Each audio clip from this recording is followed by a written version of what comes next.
I've got a special guest today with me. He's somebody who's played 56 times for Pakistan in various formats. He's currently the ODI vice captain for Pakistan, and this season he's been captaining Yorkshire. He's also a former Multan Sultans captain as well in the Pakistan Super League. Very warm welcome to Shan Masood. Thank you for having me, Sajbhai.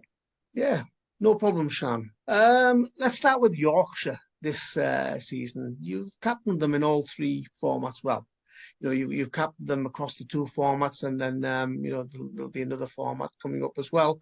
How's the experience been? So far, very good. I'm extremely grateful for this opportunity and where I stand. Obviously grateful to Derbyshire last year with the opportunity of sort of breaking into county cricket and then sort of being part of Yorkshire, the history at the club, the test ground in Headingley, moving to a bigger city. That's been fun.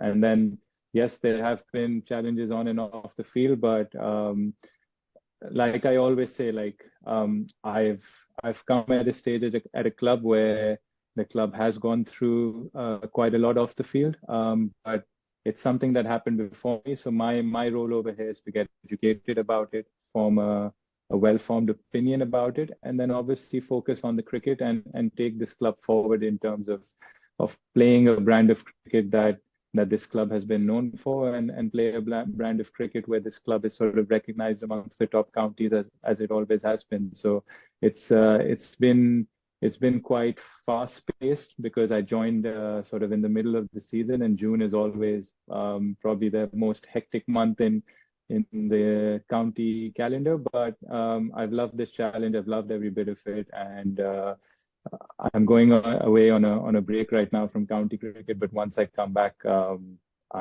relishing that task again and relishing that challenge again. So you say it's been challenging.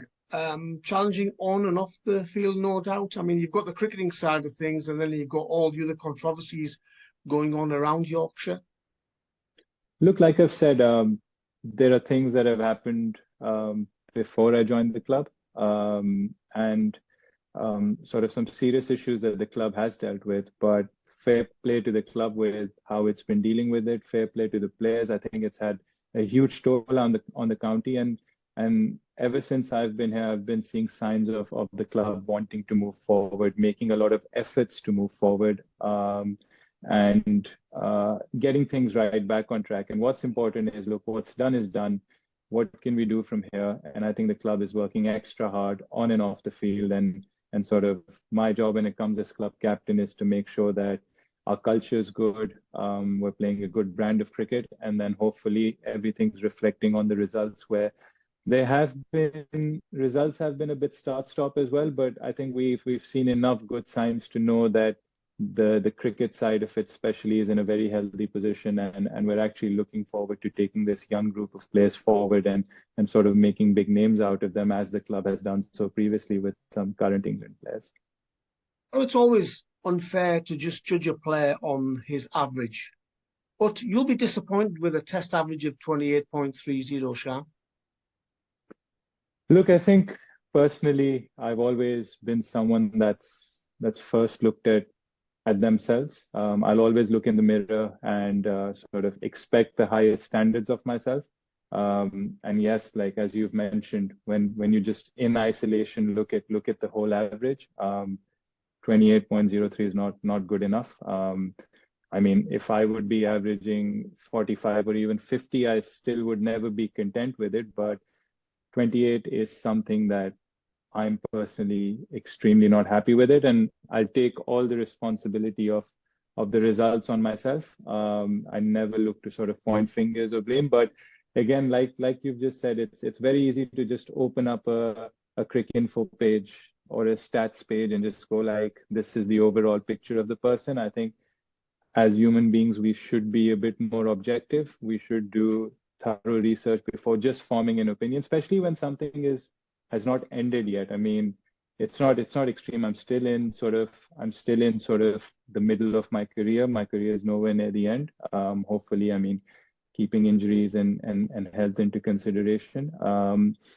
So it's very easy to just look at 28.03, but if you look at sort of the manner in which I've gotten the goals, or the kind of things that have gone on in sort of the midst of my career, it's very important to look at those as well. I think when I came back to Test cricket after a 3-year period from 2016 to 2019, which started from South Africa, we toured Australia, we went to England, and the only 3 home innings I had were 2 against Sri Lanka, 1 against Bangladesh, and I had 2 centuries in them. When we played England in Manchester, that knock of 156 was my 3rd consecutive hundreds in as many Test innings.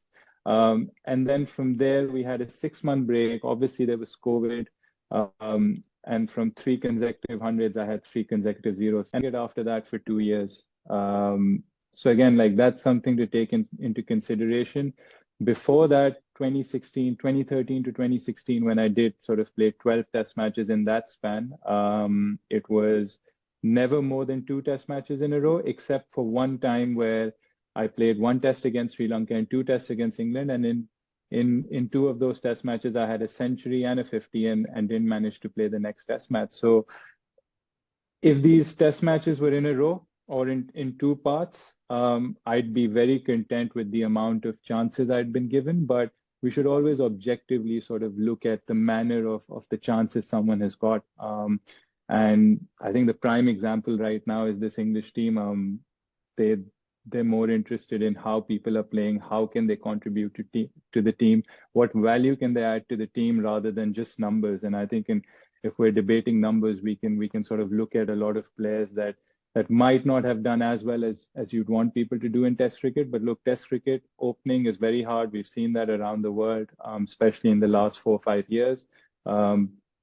Teams have been interested in taking 20 wickets, and that's where batting has been really hard in Test cricket. So like I'm saying, no excuses, but objectively, we should always look at things. And I'm never going to be living in extremes where I go like 28 makes me feel like a bad player. I'm not worthy of playing Test cricket or any kind of cricket. I'll be more like, okay, 28, that's not good enough. What have I done wrong? What can I improve? What are the things that I've actually done right? There are a lot of things that I've done right as well. So how can I build on those good things? Where do I stand now as a player? What can I do? When I get dropped from the team, I can only go back to play first-class cricket, right? There's no other form of playing cricket.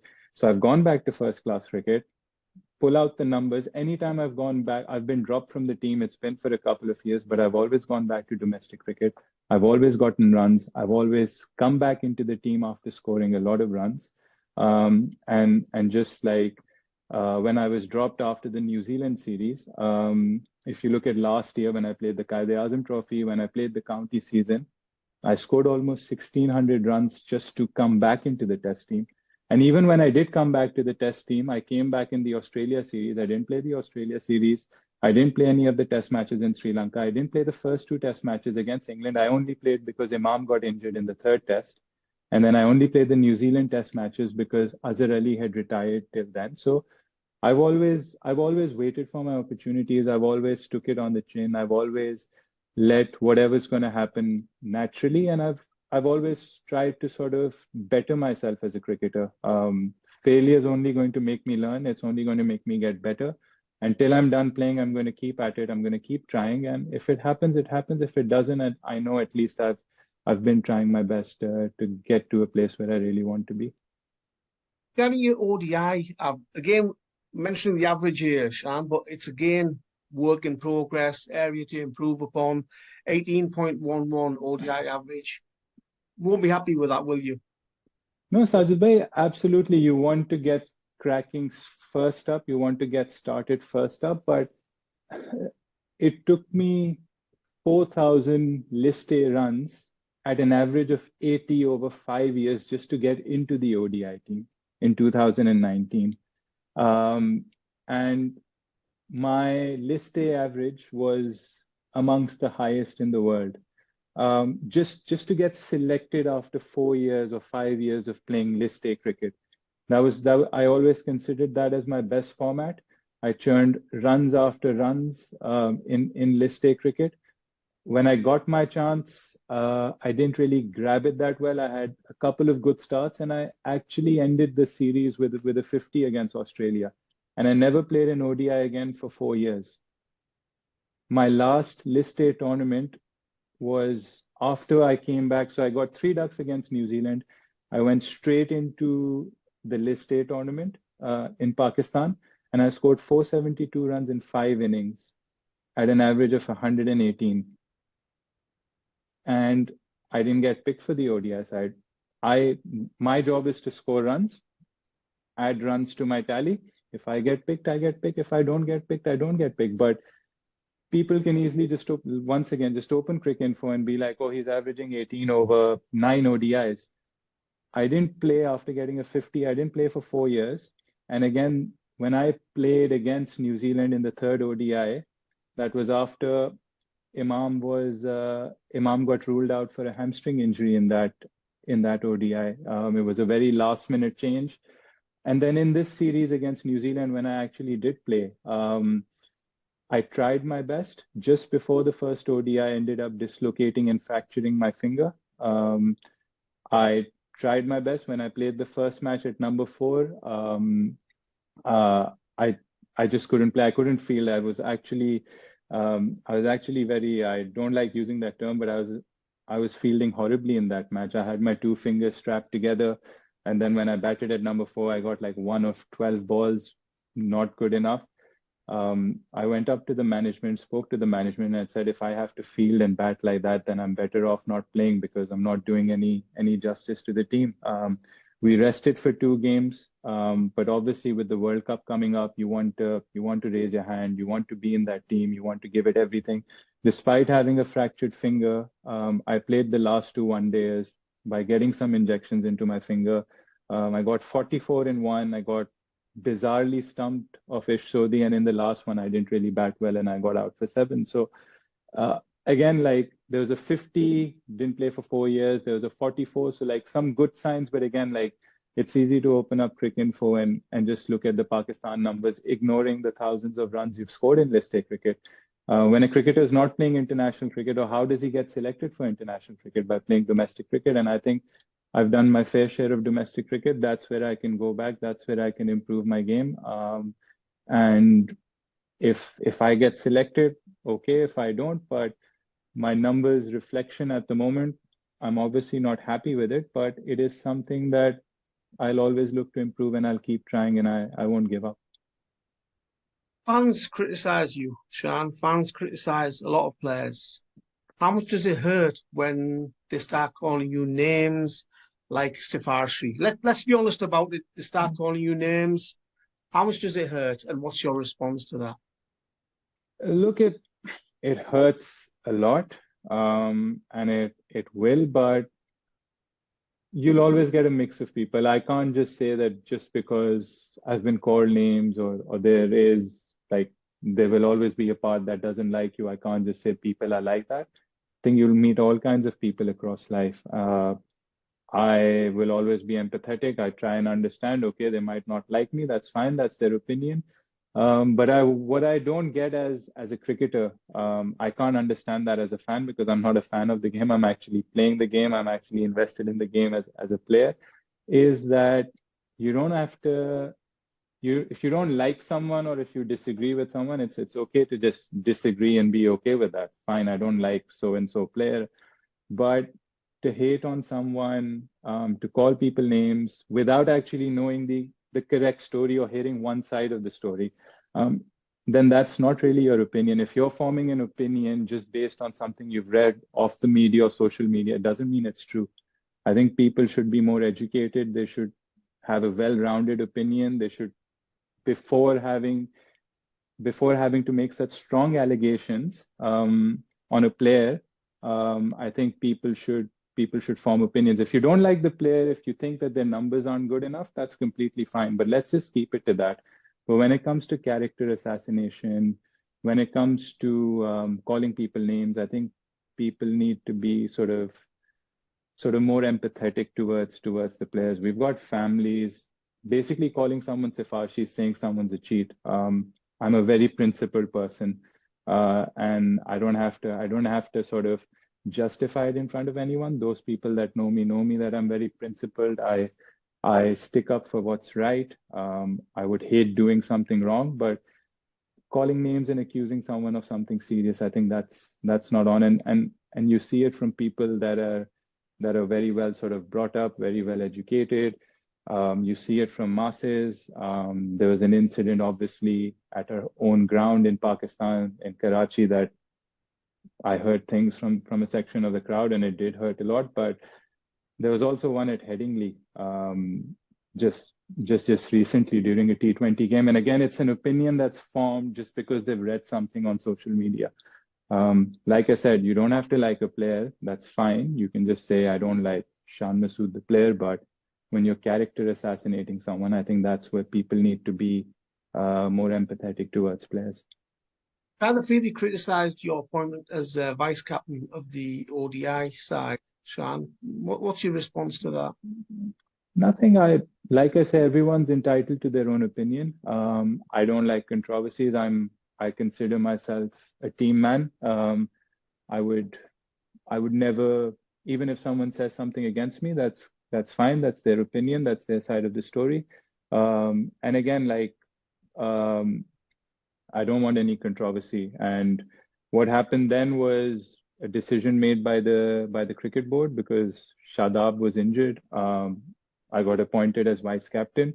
I didn't even play the series. I played the last match of the series. So look, I never made any complaints. And there was a decision taken by the cricket board. So I think the cricket board will be the best sort of informed in sort of explaining why that decision was made. To me, I was just informed of the decision, and that's it. That's it for me. Like, no malice against anyone. If anyone had a different story to it or a different side to it, that's completely their opinion. But from my side, no hard feelings with anyone.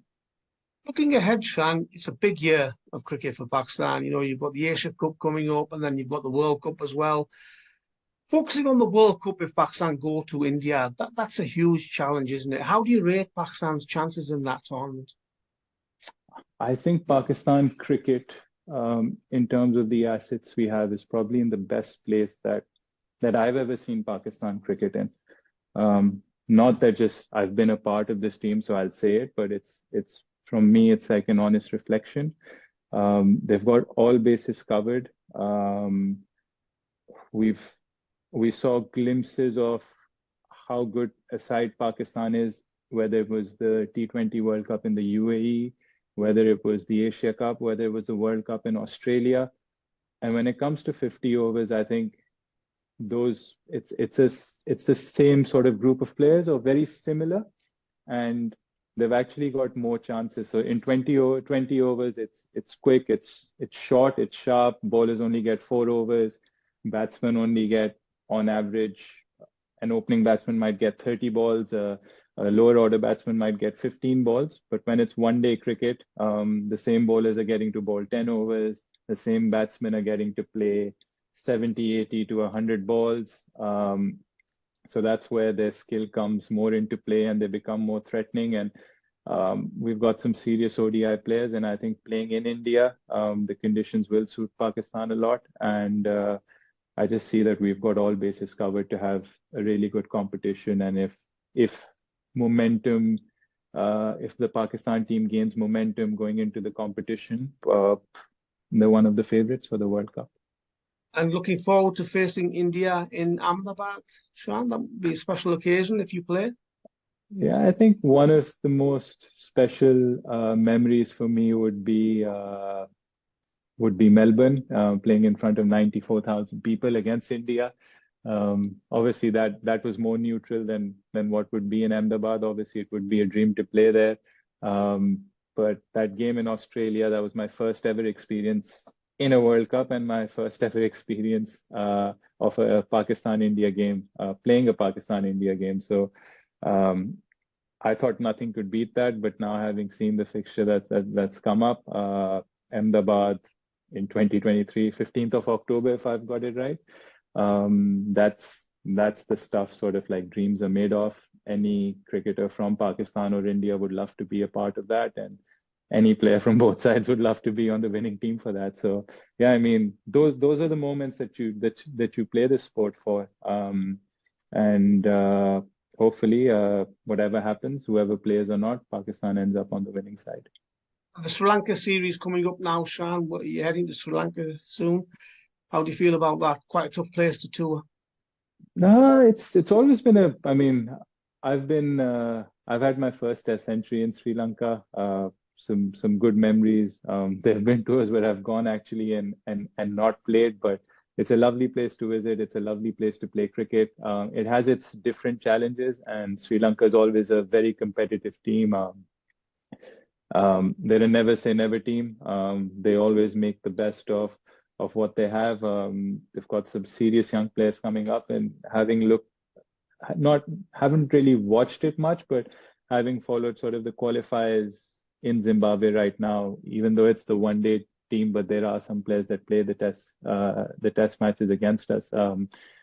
They've got some serious cricketing talent. Some people that play all around the world as well, and it'll be an interesting series. Especially last year, we had two really good sort of gripping test matches where both teams, like, it could have gone anyway. It could have been 2-0 to either us or them. It ended at 1-1. Probably was a fair reflection on how both sides played. But the challenge now for us is to, like, learn from our mistakes from last year and sort of really get a good start to this World Test Championship. And finally, Shan, Jonny Bairstow, out or not out? And had you been Pat Cummins, you're a nice guy, you're a gentleman. Had you been Pat Cummins, would you have withdrawn the appeal? Look, I mean, it's fair to say that whatever happened within the laws of cricket. Pat Cummins was entitled, and the Australian team were entitled to sort of take that decision. But as a batsman, if I was in Jonny's shoes, I would feel a bit down as well, because you see him sort of looking at the keeper, marking his guard, and then just leaving the sort of crease with no intention to run, probably just to have a tap at the center of the wicket. So as a batsman, I would feel really aggrieved, and if I was captain, I wouldn't want that to happen. I mean, I would take it back, but again, like, there's nothing that they've done that you can say is illegal or they can't do it. It's just, again, it's a gray area in cricket, and if the laws are permitting it, fair play. Well, thank you very much for your time. Wish you all the best for the future, your future endeavours. Good luck in the Sri Lanka series and all your future matches for Pakistan. It's been an absolute pleasure speaking with you, and I'm sure I speak on behalf of all Pakistani cricket followers. We wish you all the best for the future. Thank you very much. Thank you.